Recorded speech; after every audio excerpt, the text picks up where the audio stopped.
Hi all, ನಾನು ನಿಮಗೆಲ್ಲ ಇವತ್ತು ಸಿಂಪಲ್ಲಾಗಿ ಕ್ವಿಕ್ಕಾಗಿ ಚಿಕನ್ ಮಸಾಲ ಹೇಗೆ ಮಾಡೋದು ಅಂತ ಹೇಳ್ಕೊಡ್ತೀನಿ. ಮೊದಲಿಗೆ ಒಂದು ಕಡಾಯಿ ಇಟ್ಕೊಂಡು ಅದಕ್ಕೆ ಸ್ವಲ್ಪ ಎಣ್ಣೆ ಮತ್ತು ತುಪ್ಪ ಎರಡೂ ಸೇರಿಸಿ ಒಂದು ಚಿಕ್ಕದಾದ ಈರುಳ್ಳಿ ಮತ್ತು ಕರಿಬೇವು ಅರಿಶಿನ ಹಾಕಿ ಚೆನ್ನಾಗಿ ರೋಸ್ಟ್ ಮಾಡ್ಕೊಳ್ಳಿ. ಆಮೇಲೆ ರುಬ್ಬೋದಕ್ಕೆ ನಾನಿಲ್ಲಿ ಸ್ವಲ್ಪ ಚಕ್ಕೆ, ಲವಂಗ, ಶುಂಠಿ, ಬೆಳ್ಳುಳ್ಳಿ, ಈರುಳ್ಳಿ, ಟೊಮೆಟೊ, ಪುದೀನ, ಕೊತ್ತಂಬರಿ, ಒಂದೆರಡು ಹಸಿಮೆಣ್ಸಿನ್ಕಾಯಿ ಹಾಕಿ ಮಸಾಲೆನ ರುಬ್ಬಿಟ್ಕೊಂಡಿದ್ದೀನಿ. ಸೊ ಆ ಮಸಾಲೆನೂ ಕೂಡ ಇಲ್ಲಿ ನಾನು ಆ್ಯಡ್ ಮಾಡ್ಕೊತಾ ಇದ್ದೀನಿ. ಮಸಾಲೆ ಎಲ್ಲ ಆ್ಯಡ್ ಮಾಡ್ಕೊಳೋದು ಆಯಿಲೆಲ್ಲ ಬರೋವರೆಗೂ ವೆಯ್ಟ್ ಮಾಡಿ ನಾನು ಆಮೇಲೆ ತೊಳೆದಿಟ್ಟಿರುವಂಥ ಚಿಕನ್ನ ಆ್ಯಡ್ ಮಾಡ್ಕೊತಾ ಇದ್ದೀನಿ. ಸೊ ಉಪ್ಪು ಎಷ್ಟು ಬೇಕಷ್ಟು ರುಚಿಗೆ ಕೂಡ ಸೇರಿಸ್ಕೋಬೋದು. ಸೊ ಈ ಥರ ಎಲ್ಲ ಈಸಿಯಾಗಿ ಮಾಡಬೇಕು ಅಂತ ಅಂದ್ಕೊಂಡಿದ್ರೆ ಬೇಗನೆ ಆಗುತ್ತೆ ಈ ಥರ ಚಿಕನ್ ಮಸಾಲ. ಮತ್ತು ಎಲ್ಲದಕ್ಕೂ ಕೂಡ ದೋಸೆ, ಇಡ್ಲಿ, ಚಪಾತಿ, ಮುದ್ದೆ ಎಲ್ಲದಕ್ಕೂ ಕೂಡ ನಾವು ತಿನ್ಕೋಬೋದು.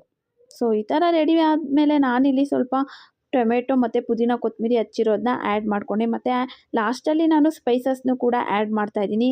ನಾನಿಲ್ಲಿ ಧನಿಯಾ ಪುಡಿ, ಚಿಲ್ಲಿ ಪೌಡರ್, ಗರಂ ಮಸಾಲ ಮೂರೂ ಆ್ಯಡ್ ಮಾಡ್ಕೊಂಡಿದ್ದೀನಿ. ಮತ್ತು ಪೆಪ್ಪರ್ನು ಕೂಡ ಸ್ವಲ್ಪ ಕುಟ್ಟಿ ಹಾಕ್ಕೊಂಡಿದ್ದೀನಿ.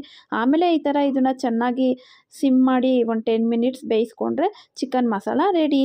ಸೊ ಯಾರೆಲ್ಲ ಟ್ರೈ ಮಾಡ್ತೀರಾ?